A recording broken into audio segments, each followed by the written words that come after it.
اسی لیے پہلے مجھے اپنی پڑھائی پر دھیان دینا تھا۔ میرے کالج کے ایگزام ختم ہوئے تو خالہ میرا رشتہ مانگنے کے لیے ہمارے گھر آئی اور ابا سے میرا ہاتھ مانگا، اور ابا کچھ سوچ میں پڑ گئے۔ اماں نے کہا کہ میری بہن کو خالی ہاتھ مت لوٹائے۔ تب ابا نے کہا کہ میں پھر سے وہی غلطی نہیں کرنا چاہتا جو بہت سال پہلے کی تھی۔ جب تک فاطمہ کی تعلیم مکمل نہیں ہو جاتی میں تب تک کوئی فیصلہ نہیں کرنا چاہتا۔ میں نہیں چاہتا کہ میری بیٹی کو پھر سے کسی پریشانی کا سامنا کرنا پڑے۔ اگر میری بیٹی کو کوئی اور لڑکا پسند ہوا تو میں اس کی وہی شادی کروں گا۔ میری بیٹی نے بہت مشکلات دیکھی ہیں، بہت دکھوں کا سامنا کیا ہے۔ ہمارے حالات تو اب بہتر ہوئے ہیں، اس سے پہلے تو ایک وقت کا کھانا بھی ہمارے لیے مشکل ہو چکا تھا۔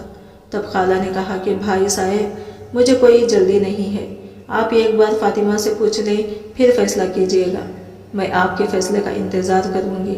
اور جب ابا نے مجھ سے پوچھا تو میں نے صاف انکار کر دیا، کیونکہ خالہ کا بیٹا مجھے بالکل بھی پسند نہیں تھا۔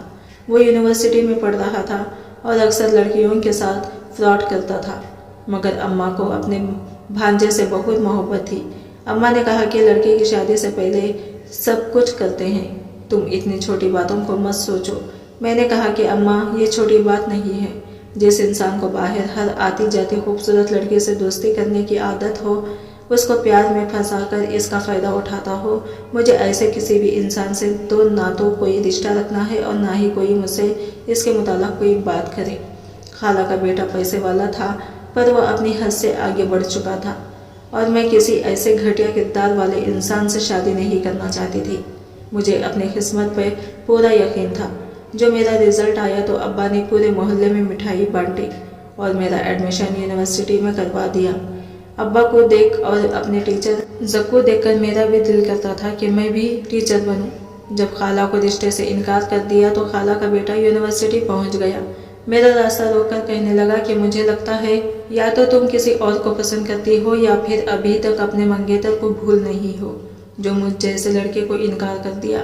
لڑکیاں تو مجھ پہ مرتی ہیں اور ایک تم ہو جس سے میں شادی کرنا چاہتا ہوں۔ بہت سے لڑکے لڑکیاں ہماری باتیں سن رہے تھے اور آپس میں 6 منگیاں کر رہے تھے۔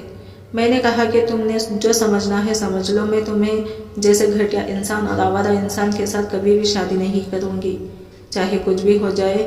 اگر دوبارہ کبھی میرا راستہ روکا یا مجھ سے مخاطب ہونے کی کوشش کی تو یہ یاد کر لینا کہ میرا باپ کون ہے۔ اور میں وہاں سے چلی آئی۔ اصل میں میرے ابا پورے خاندان میں غصے اور غیرت کی وجہ سے بہت مشہور تھے، پر گھر میں سب کے سب بہت رحم دل اور محبت کرنے والے تھے۔ ابا کہتے تھے کہ انسان کو اپنا معیار بنا کر رکھنا چاہیے، اس کا یہ کیسا کردار ہونا چاہیے تاکہ کوئی بھی آدمی ہم سے مخاطب ہونے کے لیے 100 بار سوچے۔ اور ایک لڑکی کو چاہیے کہ جب وہ گھر سے باہر نکلتی ہے تو سخت لہجے اپنائے۔ کسی بھی اجنبی سے مخاطب ہو تو وہ لہجے سے یہ جان لے کہ یہ لڑکی کیسی ہے تاکہ وہ اپنے دائرے میں رہے۔ ابا نے مجھے بہت مضبوط بنایا تھا اور یہی وجہ تھی کہ مجھے اب باہر کے لوگوں سے ڈر نہیں لگا کرتا تھا۔ پھر ایک دن میری خوشی کو انتہا نہ رہی جب ابا نے میرے لیے گاڑی خریدی۔ مجھے خوشی کے مارے سمجھ نہیں آ رہا تھا کہ میں کیا بولوں، کیا کہوں، اور ابا کے گلے لگ کر رونے لگی۔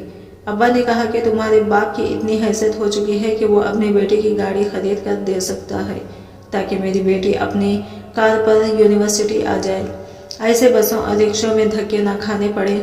اور پھر میں ذیشان سے کار چلانے سیکھنے لگی۔ ذیشان میرے ساتھ یونیورسٹی میں پڑھتا تھا، وہ کبھی ابا کے اسٹوڈنٹ رہ چکا تھا۔ ابا نے ذیشان سے کہا تھا کہ مجھے کار چلانا سکھائے، اسی لیے وہ بڑی توجہ سے مجھے کار چلانا سکھا رہا تھا۔ ان دنوں ہم دونوں فری تھے، اسی لیے میرا سارا دھیان اپنی کار پر تھا۔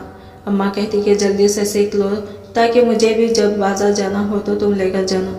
پہلے شروع میں ابا کو ساتھ لے کر جاتی تھی کیونکہ مجھے بہت عجیب لگا کرتا تھا ایسے ذیشان کے ساتھ اکیلے جانا، مگر جب ابا نے کہا کہ وہ میرا طالب علم رہ چکا ہے اور ایک استاد کو اپنے طالب علم کے بارے میں پتہ ہونا چاہیے اور بہت اچھے سے پتہ ہوتا ہے۔ پچھلے 16 سالوں سے میں ذیشان کو جانتا ہوں، اس کے ابا کے ساتھ بھی بہت دوستی ہے، اسی لیے تم بے فکر ہو کر جاؤ۔ اور ایسا ہی تھا، ذیشان صرف کام کی بات کرتا تھا اور کبھی اس نے میری طرف دیکھا بھی نہیں تھا۔ وہ یونیورسٹی کے ساتھ ایک میڈیکل اسٹور پر کام بھی کرتا تھا، بہت خوددار انسان تھا۔ اس کی سب سے اچھی بات یہ تھی کہ وہ دوسروں کو عزت بہت دیا کرتا تھا۔ میری زندگی میں خوشیاں ہی خوشیاں آ چکی تھی۔ میں یونیورسٹی پڑھ رہی تھی جب ٹیچر کے جاب کے لیے اپلائی کیا اور قسمت سے مجھے ایک اسکول میں ٹیچر کی جاب بھی مل گئی۔ ابا کہتے کہ آج کے دور میں بغیر کسی رشوت اور سفارش کی جاب کا مل جانا بہت بڑی بات ہوتی ہے۔ وہ لوگ جو پہلے مجھے باتیں سناتے تھے، منگنی ٹوٹنے کی تانے دیا کرتے تھے، وہی لوگ کہتے کہ تمہارا کزن تمہارے قابل نہیں تھا، اچھا ہوا جو یہ رشتہ ختم ہو گیا۔ جبکہ میں ان لوگوں کو بھول چکی تھی۔ پھوپھو 6 سال بعد ہمارے گھر آئی تھی۔ ابا سے معافی مانگی تو اماں نے کہا کہ وہ آپ کی بہن ہے، آپ انہیں معاف کر دیں، جو ہوا ہے اسے بھول جائیں، اور اماں کے کہنے پر ابا نے اپنی بہن کو معاف کر دیا۔ تب پھوپھو نے بتایا کہ اس نے بہت غلط کیا تھا، اب میرا بیٹا پچھتا رہا ہے، اس کی زندگی جہنم ہو گئی تھی، اس لیے اس نے کسی کی پرواہ نہیں کی اور اپنی بیوی کو طلاق دے دی ہے۔ میں تو اس کب سے کہہ رہی تھی کہ اس رشتے کو ختم کر دو، پر شکر ہے کہ اس لڑکے سے جان چھوٹ گئی، اور لڑکی نے تو میرے بیٹے کو غلام ہی سمجھ لیا تھا۔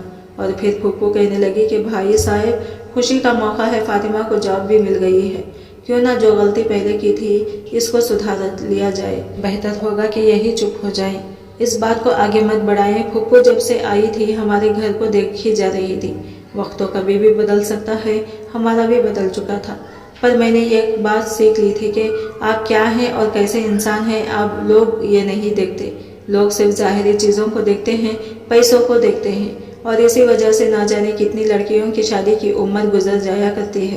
کاش لوگ بیٹی والوں کی مجبوری کو بھی سمجھ جائیں، پر پتہ نہیں ایسا کب ہوگا۔ ابا نے پھوپھو سے کہا، آپ نے معافی مانگی، میں نے معاف کر دیا، اس سے آگے میں آپ سے کوئی رشتہ نہیں جوڑ سکتا۔ اور پھر پھوپھو نے ابا کے پاؤں پکڑ لیے۔ تب بابا نے کہا کہ بہنیں یہ سب کرتے ہوئے اچھی نہیں لگتی، پر میں اب کچھ نہیں کر سکتا، میری بیٹی کی زندگی کا سوال ہے، میں بہت مجبور ہوں۔ تب پھوپھو نے کہا کہ مجھے اب رشتوں کی سمجھ آ گئی ہے، اگر آپ نے مجھے دل سے معاف کیا ہوتا تو میرے ہاتھ میں فاطمہ کا ہاتھ ضرور دیا ہوتا۔ تب ابا نے کہا کہ میں فاطمہ کا رشتہ کر چکا ہوں، بس جیسے ہی لڑکی کی نوکری لگے گی میں شادی کر دوں گا، مجھے اپنی زبان سے پھرنے کی عادت نہیں ہے، جب دل کرے آئے، یہ آپ کا گھر ہے، پر دوبارہ کبھی فاطمہ کا نام مت لیجیے گا۔ اور پھوپھو چپ کر کے واپس چلی گئی۔ اماں نے پوچھا، آپ نے فاطمہ کا رشتہ کہاں کر دیا ہے؟ تب ابو نے کہا، ذیشان کے ابا آئے تھے مجھ سے بات کرنے تو میں نے ہاں کر دی ہے، ذیشان بہت اچھا لڑکا ہے اور بہت جلد اس کو کسی اچھی جگہ جاب مل جائے گی۔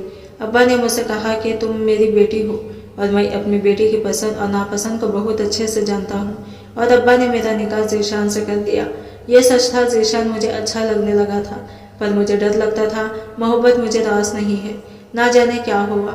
اور نکاح سے 2 دن پہلے میرے پھوپھو کا بیٹا آیا، میرے سامنے بہت رونے لگا اور کہنے لگا کہ تم انکار کر دو، تمہیں میں بہت خوش رکھوں گا۔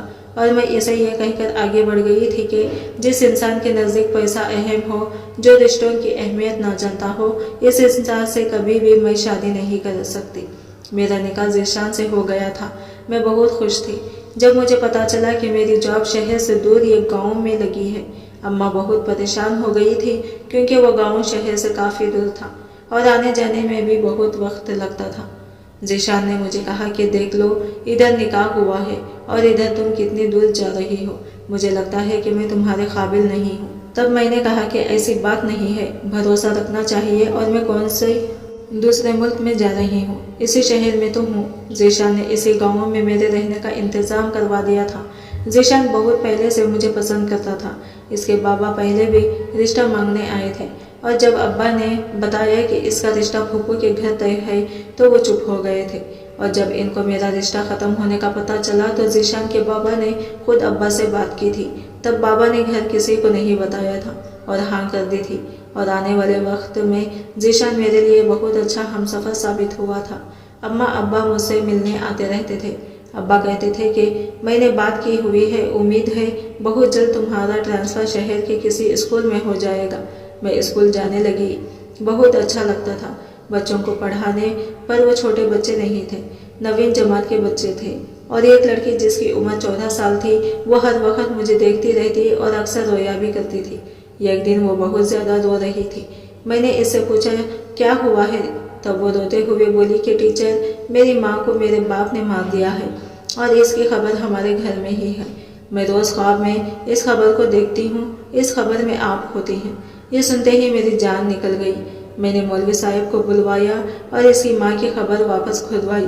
یہ دیکھ کر میرے پیروں تلے سے زمین نکل گئی کہ اس خبر میں اس بچے کی ماں جو بالکل میرے جیسی تھی وہ دفن تھی۔ وہ اس کے مردہ جسد کو ابھی تک کچھ نہیں ہوا تھا اور یقیناً وہ بہت نیک عورت تھی۔ گھر کے صحن میں 2 خبریں تھیں، ایک اس بچے کی ماں کی اور ایک اس کے باپ کی، اور اس لڑکی کو دیکھ کر میں پھوٹ پھوٹ کر رو پڑی تھی اور اس لڑکی کو اپنے گلے لگا کر رونے لگی تھی، اس کا چہرہ چومنے لگی تھی کیونکہ میں جان گئی تھی کہ وہ میری بھانجی ہے۔ تب وہ مجھے کہنے لگی کہ میں جانتی تھی کہ آپ میری خالہ ہیں، اماں نے مرنے سے پہلے مجھ سے کہا تھا کہ ان کی ایک بہن بھی ہے، پر وہ کبھی آپ کو تلاش نہیں کر سکتی تھی۔ میں نے اماں ابا کو فون کر کے اسی جگہ آنے کا کہا تھا اور کچھ دیر میں اس گھر میں اماں کی رونے کی آوازیں آ رہی تھی اور ابا بھی رو رہے تھے، اور جو بوڑھی عورت پاس کھڑی تھی اماں نے اس سے کہا کہ میں نے تم پر کتنا بھروسہ کیا تھا، مگر تم نے میرے ساتھ کیا کر دیا، تم نے دوستی کا مان کھو دیا، مجھ سے اتنے سال میری بیٹی کو دور رکھا اور آج اگر وہ مجھے ملی تو اس کو گلے لگانا بھی نصیب نہیں ہوا۔ میرے ابا اماں کو تسلی دینے لگے، کہنے لگے کہ اس بیٹی کو ہمارے نصیب میں نہیں تھا۔ 14 سال لڑکی جس کا نام مریم تھا، اماں اس کو اپنے گلے سے لگا کر روتی رہتی تھی، کبھی اس کا چہرہ چومتی، کبھی اس کو ہاتھوں کو چومتی، اور وہ بوڑھی عورت جو اماں کی دوست تھی وہ آج سے کئی سال پہلے ایک ہاسپٹل میں نرس تھی۔ اس نے اماں کے پاؤں پکڑ لیے، کہنے لگی کہ مجھے معاف کر دو۔ اماں نے کہا کہ میں تمہیں کبھی معاف نہیں کروں گی۔ تب وہ کہنے لگی کہ میں اس وقت بہت مجبور تھی، جب شادی کے اتنے سال بعد بھی میری اولاد نہ ہوئی تو میرے شوہر نے کہا تھا کہ وہ اب دوسری شادیاں کرنا چاہتا ہے، اور میری ساس بھی دن رات مجھے بانجھ پن کے طعنے دیتی تھی۔ وہ کہتی کہ تم کبھی ماں نہیں بن سکتی، بہتر ہے کہ خود اپنے شوہر کی دوسری شادی کروا دو، اور یہ مجھ سے نہیں ہوتا تھا۔ میں اپنے شوہر سے محبت کرتی تھی، سب سے لڑ جھگڑ کر اس سے شادی کی تھی، اور کہتے ہیں کہ اگر قسمت ساتھ نہ دے تو محل میں رہنے والی شہزادیاں بھی مٹی میں رل جایا کرتی ہیں۔ اس نے کہا کہ میرا شوہر بھی اسی وجہ سے میری عزت نہ کرتا تھا، اور پھر شادی کے 5 سال بعد میں امید سے ہو گئی تھی۔ سب بہت خوش تھے، اتفاق سے تم بھی ان دنوں امید سے تھی۔ ہم دونوں لڑکیاں کی ڈلیوری بھی ایک ہی دن ہوئی تھی۔ میری بیٹی پیدا ہوئی تو وہ مردہ تھی، اور یہ بات ایک دوسری نرس کے علاوہ کوئی نہیں جانتا تھا۔ میں نے اس سے کہا کہ کچھ کرو ورنہ میرا شوہر مجھے چھوڑ دے گا۔ تب اس نے کہا کہ تمہاری دوست کی 2 بیٹیاں ہوئی ہیں، اگر تم کہو تو میں تمہاری بچی وہاں رکھ آتی ہوں اور اس کے اٹھا کر لے آتی ہوں۔ میں نے کہا کہ یہ ظلم مت کرو۔ وہ تب کہنے لگی کہ سوچ لو، تمہارا شوہر اور ساس باہر بیٹھے ہیں۔ تب طلاق کے ڈر سے میں خود غرض ہو گئی تھی اور تمہاری بیٹی کو اٹھا لیا اور اپنی مردہ بچی تمہیں دے دی، یہ سوچ کر کے ایک بیٹی تو ہمارے پاس موجود ہے۔ میری ساس اور میرا شوہر بہت خوش تھے۔ اس کے بعد میرا شوہر میرا بہت خیال رکھتا، وہ کہتا کہ میری بیٹی میری دنیا ہے۔ میں اب اپنی بیٹی کی خاطر کبھی دوسری شادی نہیں کروں گا، چاہے کچھ بھی ہو جائے۔ تب میری ساس بھی خاموش ہو گئی تھی۔ میرا شوہر بھی بہت خوش تھا، میری ہر بات مانتا تھا، پر میرا ضمیر مجھے ملامت کرتا۔ جب تمہیں روتا دیکھتی کئی بار سوچا کہ تمہیں سب بتا دوں، اگر ہمت نہ ہوئی، اور پھر سے میں ایک دن تمہیں کچھ بتائے بغیر ہر رابطہ ختم کر کے دوسرے شہر چلی گئی۔ پر یہ سچ ہے کہ میں نے تمہاری بیٹی کی پرورش بہت اچھی کی تھی، اسے کبھی کسی چیز کی کمی نہیں ہونے دی، وہ بالکل تمہاری عادات کے مالک تھی۔ مجھے ایسا لگتا ہے کہ جیسے وہ تمہارا عکس تھی، اور پھر اسے کسی سے محبت ہو گئی۔ مجھے بہت ڈر لگتا ہے کہ کہیں جو کچھ میرے ساتھ ہوا وہی میری بیٹی کے ساتھ نہ ہو۔ میرا شوہر ایک ایکسیڈنٹ میں مارا گیا، میرے پاس ایک میری بیٹی کا سہارا تھا۔ میں نے اسے بہت سمجھایا کہ بیٹی محبت میں کچھ نہیں رکھا ہوتا، مجھے بہت ڈر لگتا ہے۔ تو وہ کہتی کہ امی ایسی بات نہیں ہے، آپ نے خود محبت کی شادی کی ہے اور میں بھی محبت کی شادی کروں گی۔ میں نے خود کو دیکھا ہے کہ بابا کتنا خیال رکھتے تھے آپ کا، اور میں اپنی بیٹی کو سچائی بتا کر اس کی نظروں میں اس کے مرحوم باپ کو گرانا نہیں چاہتی تھی، اسی لیے اس رشتے کے لیے مان گئی۔ مگر لڑکا گاؤں کا رہنے والا تھا۔ میں نے اسے بہت سمجھایا کہ تم گاؤں میں کیسے رہو گی۔ تب مجھے کہنے لگی کہ اماں رشتوں میں محبت ہونا ضروری ہے، اگر محبت نہ ہو تو محل میں رہنے والے بھی تنہا رہ جاتے ہیں۔ اور پھر میں نے اس کی شادی اس کے پسند کے لڑکے سے کر دی۔ وہ دونوں بہت خوش رہا کرتے تھے اور مجھے بھی یہی اس گھر میں اپنے ساتھ لے آئے۔ اس لڑکے کی ماں فوت ہو چکی تھی اور ایک بہن تھی جو بیاہ کے دوسرے ملک جا چکی تھی، اور میں ہر وقت اپنی بیٹی کے لیے دعائیں کرتی۔ اس کا شوہر بہت اچھا تھا، اس کا بہت خیال رکھتا تھا، مجھے بھی اپنی ماں کی جیسی عزت دیا کرتا تھا، اور جس دن میری بیٹی امید سے ہوئی میری خوشی کی کوئی انتہا نہ رہی۔ میں گھنٹوں شکرانے کی نوافل اب ادا کرتی تھی۔ میرے رب نے مجھے میری اوقات سے کہیں زیادہ دیا تھا، اور اس دوران میں یہ بالکل بھول چکی تھی کہ اس بچے کو میں نے جنم نہیں دیا تھا، بلکہ میں نے اسے چرایا تھا۔ اور پھر جب اس کے گھر میں بیٹی پیدا ہوئی تو وہ روتی اور مجھے کہتی کہ امی شکر ہے اللہ تعالیٰ نے مجھے بیٹی دی ہے۔ وہ ایک پل بھی اپنی بیٹی مریم کو خود سے دور نہ کرتی تھی۔ مریم کے بعد میری بیٹی دوبارہ ماں نہیں بن سکی تھی۔ اسے سمجھاتی شکر کرو اللہ تعالیٰ نے ایک بیٹی تو دی ہے، تم شہر جا کر اپنا علاج کرواؤ، کیا پتہ پھر سے اولاد ہو جائے۔ وقت گزرتا گیا، مریم بڑی ہوتی گئی۔ جب وہ 8ویں جماعت میں داخلہ ہوئی تو تب وہ شہر گئی تو اس نے فاطمہ کو دیکھ لیا اور گھر آ کر مجھے کہنے لگی کہ امی آج میں نے شہر میں بالکل اپنی جیسی لڑکی کو دیکھا ہے۔ اب روز وہ مجھے یہی بات کہتی جیسے اسے کوئی شک ہو گیا ہو۔ اور ایک دن میری بیٹی ہنا کی دنیا اجڑ گئی، اس کے شوہر کی موت ہو گئی اور اسی غم میں وہ بھی بیمار رہنے لگی۔ مجھے کہنے لگی کہ امی میری خبر بھی اسی صحن میں میرے شوہر کے ساتھ بنانا، میں اس سے الگ نہیں ہونا چاہتی۔ اور پھر ایک دن میں نے اسے ساری سچائی بتا دی۔ وہ حقیقت جان کر کہنے لگی کہ میں نے آپ کو ماں سمجھا ہے، میرے دل میں آپ کی محبت بہت زیادہ ہے، پر میرے پاس اب وقت نہیں رہا کہ میں اپنے ماں باپ کے پاس جا سکوں۔ اور اسی رات تقریباً آج سے 15 دن پہلے اس کی موت ہو گئی اور اس کی خواہش کے مطابق اسے گھر کے صحن میں دفنایا گیا۔ اور ایک دن اسکول میں مریم نے فاطمہ کو دیکھ لیا۔ وہ مجھے کہتی تھی کہ نانی آج ماں کو اسکول میں دیکھا ہے، وہ ہمیں پڑھاتی ہے۔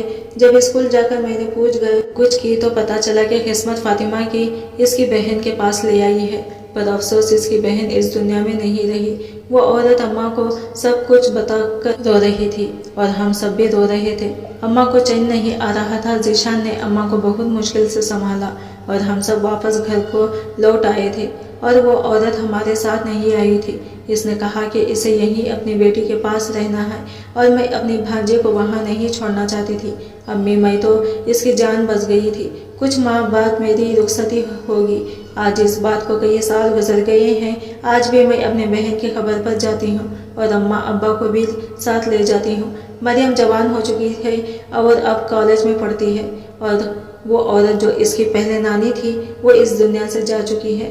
آج بھی میں اپنی بہن کو یاد کر کے بہت روتی ہوں۔ مریم کو دیکھتی ہوں تو مجھے اپنی بہن کی یاد آ جاتی ہے۔ اماں ابا کہتے ہیں کہ انہیں مریم کی شکل میں اپنی بیٹی مل گئی ہے۔ آج کی کہانی آپ کو کیسی لگی کمنٹ کر کے ضرور بتائیے گا، اور ویڈیو اچھی لگی ہے تو لائک شیئر ضرور کیجیے گا، اور چینل کو انمول اردو کہانی کو سبسکرائب کریں۔ پھر ملتے ہیں اگلے نیو ویڈیو کے ساتھ، تب تک کے لیے اللہ حافظ۔